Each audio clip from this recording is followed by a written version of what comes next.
morning, friends. Starting out my day with a little adult chocolate milk, aka iced mocha, my favorite. I know I've been telling you guys for a while that I want to eventually quit caffeine. I am seriously considering it, but like the coffee, I don't think I would miss too much. Like, I've only been a coffee drinker for like a year now. Ooh, that's a long time. The biggest things I'm gonna miss are the morning chocolate milk, which I suppose I could still have. I can still have chocolate in the morning, even if I don't have coffee in it. But B, I think the biggest thing is this. The morning walk in the sunshine and getting in the fresh air. And it's just, it hits different when you have like a destination that you go to and you're getting something, a little treat, as opposed to just going for like a morning walk where you're just kind of walking around with no purpose. So if you guys could help me think of something to replace my morning coffee walk with, I suppose I could just walk to the coffee shop and get like a tea, but I'm willing to spend some extra dollars on a delicious mocha, but I can make tea myself. Like, that's just gonna hurt my soul to go spend like $5 on a tea that I could make for myself at home for like 25 cents. So please hit me in the comments with your morning coffee walk replacement ideas. Maybe like 10-15 minutes of yoga and stretching outside, and then just like make myself a cup of iced hot chocolate. I don't know.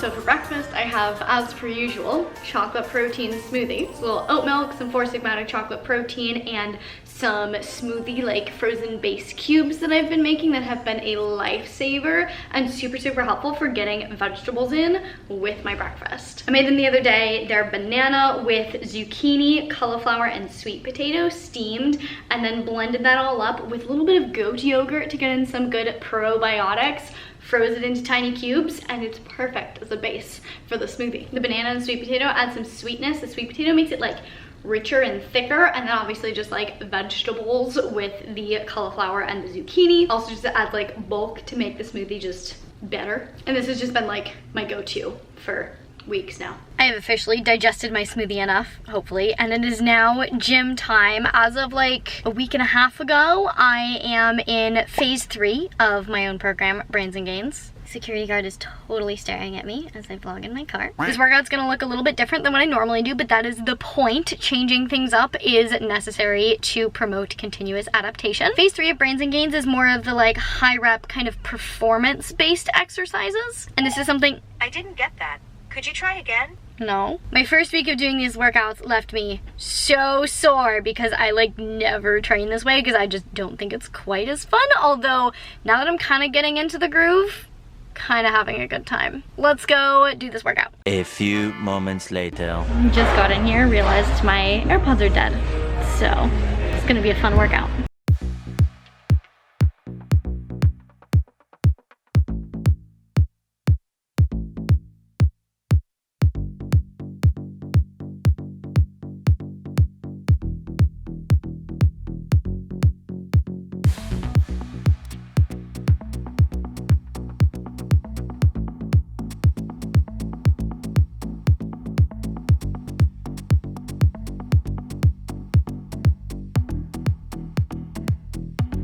I'm not where I'm supposed to be.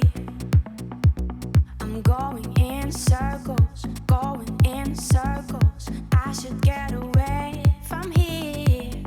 There's a better place for me, better place for me. Trying to play my symphony, but there's so much noise around, so much noise around. Constantly fighting for space. I need to clear my mind, need to clear my mind. I wanna be empty, be empty.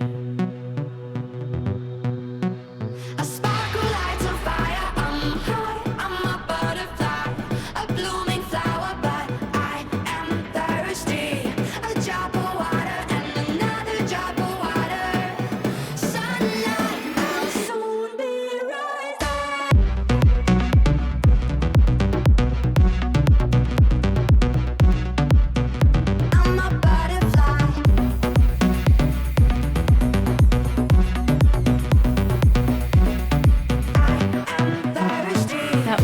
quite a workout. I am very sweaty. Just to quickly touch on why I have switched up my workout style for those of you who may not know how this kind of thing works. The term muscle confusion gets thrown around a lot, the idea where like you have to always change things up to confuse your muscles so that they keep adapting. And this is true to a certain extent, but the way it's applied commonly is not great. If you're trying to progress with your workouts, whether it be aesthetically or performance-wise, you do want to phase them and change your workout somewhat regularly so that your body keeps adapting, but not like every single time you work out. Ideally, what you want to do is pick one style of training and train that way consistently with, I recommend, the same exact workouts every single week for about 4 to 6 weeks. That's about how long it usually takes the body to start adapting to your current workout regimen. Now, this is gonna vary person to person, depending on the style of the workout, depending on how long you've been training, but like 4 to 6 weeks is a good like general recommendation. So for example, the phases of my Brains and Gains program are 4 to 6 weeks of a strength phase where you're doing low reps,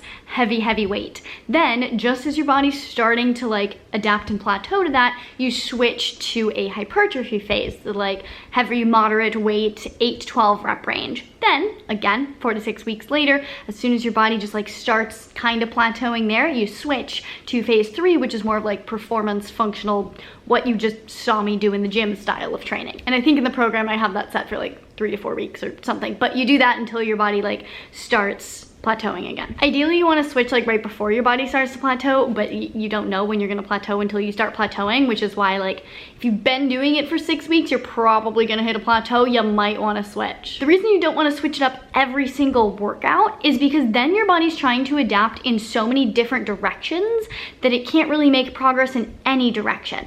Like if on Monday you do heavy like strength training, your body's going to try to adapt to that.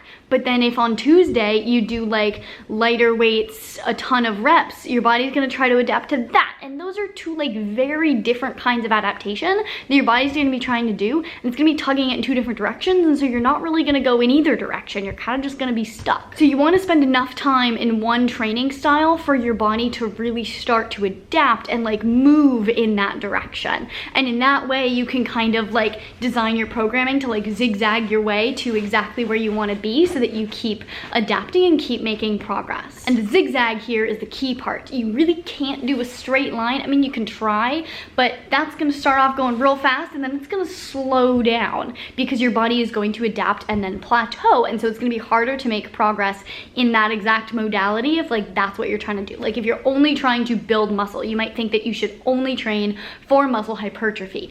But once you're past like 6 to 8 weeks, you're not gonna build nearly as much muscle as if after those 6 weeks you switch to a strength training program with like heavier weight and then switch to like functional training with lighter weight and then went back to hypertrophy. You're gonna keep going at like a steady rate, and ultimately like that zigzag pattern is gonna move you faster than the straight line that slows down and stops. And it's certainly gonna move you faster than the bouncing back and forth every single day where you literally just end up back where you started every day because you don't give your body enough time to adapt. So this is why phasing your workouts is key. If you've only been training in like one modality, like only for strength, only for hypertrophy, only like circuit style of training, switch it up. You're gonna see so much more progress. People tend to get really attached to the first style of training that they dive into because when you first start training, especially with weights, you see amazing progress. Like in the first like couple months, you're like, wow, this is amazing. This really works.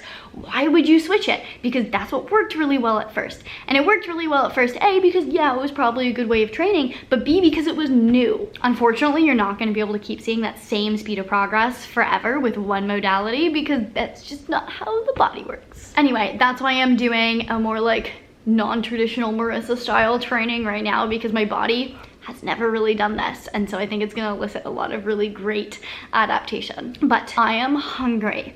Let's go have a little snack. So for my lunchy snacky thing, I wanted to use up some leftovers. As I showed you guys, I think in my last video, I prepped my burrito bowls for the last like 2.5 weeks, and that's all I've been eating. And so I had some leftover cheese, leftover salsa, leftover beans, and then the turkey and ham are not from that, but I just had some like packets of turkey and ham that have like 2 slices left, so I wanted to throw that in there. And we have some good carbs, some good protein, a little bit of fat. Also, I just want you guys to know that the camera is sitting on a cookie box. I'm gonna eat those cookies later.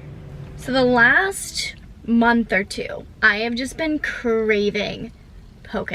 Not fish. Like, the idea of cooked salmon sounds kind of meh. I'd rather just have like chicken or something, but poke. My body is just like, yes, feed it all to me. Not entirely sure why, but I'm listening to it. And since the last 2 weeks, I've basically just been eating my prepped burrito bowls. Now that I am out of prepped burrito bowl goodness, and I haven't had time to go to the grocery store and prep more stuff, I am getting some poke for dinner. Recently found a spot somewhat close to my house where everything is gluten-free, so that's nice. So yeah, gonna go get a poke bowl, and I'm very excited about it.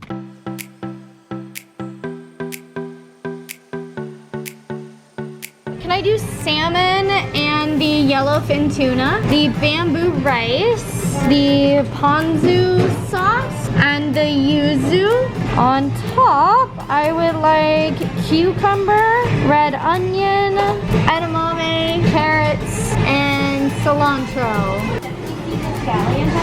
Ooh, yeah, let's do sesame seeds. Okay, that's complimentary. So you can Oh, okay, and scallions.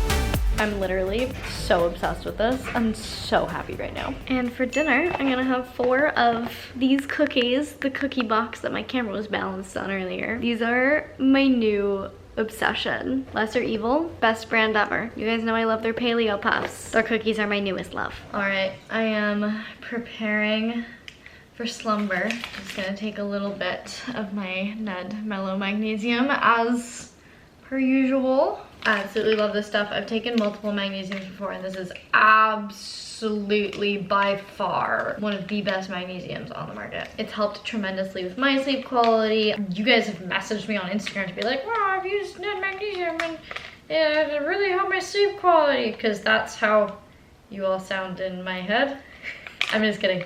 But yeah, you guys have messaged me saying it's amazing. I've had clients try it and they've all been mind blown by it. It's a game changer. Most people are deficient in magnesium, and magnesium is super, super important for a lot of different bodily processes, but sleep being one of them. And so if you're deficient, supplementing is going to boost your sleep quality. It also has GABA and L-theanine, and I think it's that combo of like the magnesium, the GABA, and the L-theanine. And there's 3 different kinds of magnesium in it. It's just the combo of whatever they put in here is just, it works. And it's delicious. And beautifully purple. Like, look, it's like amethyst. Lovely little nighttime drink. So I'm gonna drink this. I've also been taking a half dose of the seed probiotic almost every night consistently. It just makes my gut feel better and more regulated and all that good stuff. And you're supposed to take it on an empty stomach. And I've just found taking it at night, for some reason, I think works a little bit better for me than taking it in the morning. Last but not least, I'm also having some of the Ned CBD Sleep Blend. My sleep supplements are what I'm like most consistent in taking. I take something for sleep almost every single night, but I usually change up what I take every night based on what I feel like my body needs. And since things have just been a little bit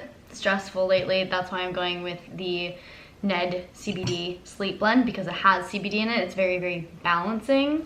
I feel like that's what my body needs. But like, as you guys know, sometimes I'll do ashwagandha, sometimes I'll do GABA, sometimes I'll do just magnesium. This is what I have most nights. These 2 are by far 2 of my favorite sleep supplements that I've tried, ones that have worked best for me, ones that I know have worked for a lot of other people. So highly recommend if you're trying to up your sleep quality game.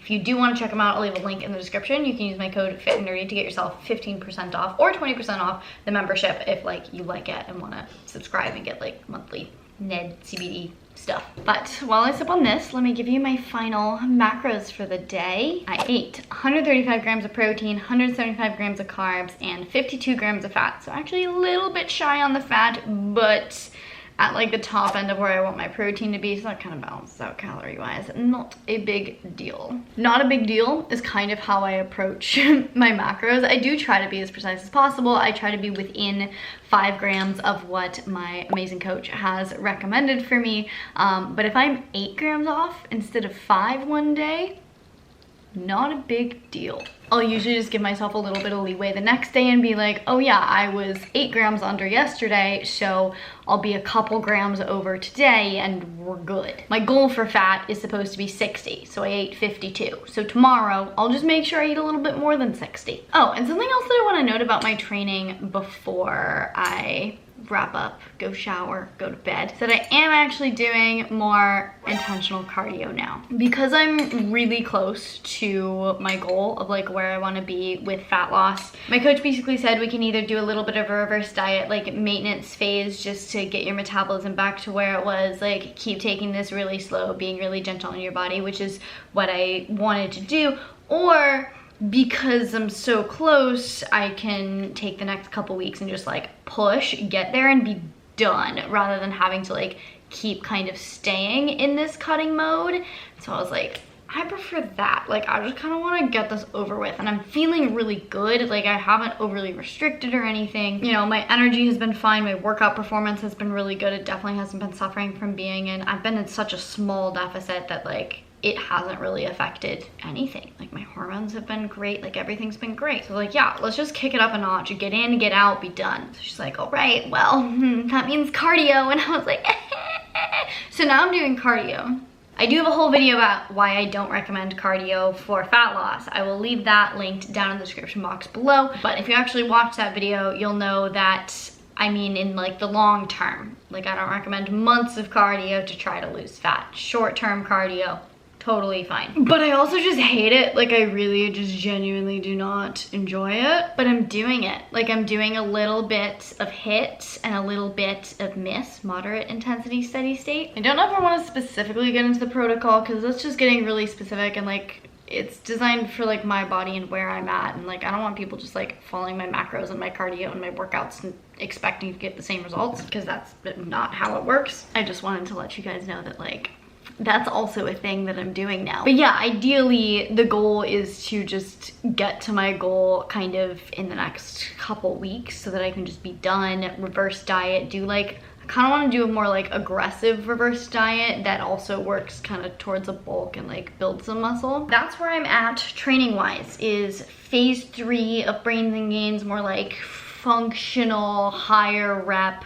kind of stuff, but some more like explosive movements in there, just like a different style of training than I'm used to, a little bit more cardio than I'm used to. And by a little bit more cardio, I mean I'm not used to any cardio, so any cardio is more cardio than I'm used to. I've definitely been enjoying the challenge. Let me know if you guys have any questions about my current training or anything, or if you want to see more of the workouts. The workouts I am doing are modified from my Brains and Gains program. It's not an exact copy, but it's pretty close to like what you would get if you got the program. Also, I am working on that body weight set point theory video. It's just a lot of research. So if you guys have any questions about body weight set point, or if you just want to take a second, let me know down in the comments what your current like beliefs about it are, so that I can kind of have an idea of like where your guys' heads are at, so I can make the video to like specifically address what you guys think about it and want to know about it. That would be very helpful. In the meantime, thanks for watching this video. If you liked it, please give it a thumbs up. Does support me and my channel. I really appreciate it. Please share this video with your friends, your family, and your neighbors. If you want to see more content from me all about health and fitness, you can check it out over here. See future videos. Make sure you hit that subscribe button, hit the little notification bell so you get notified when I post a video, and I will see you very soon. Bye.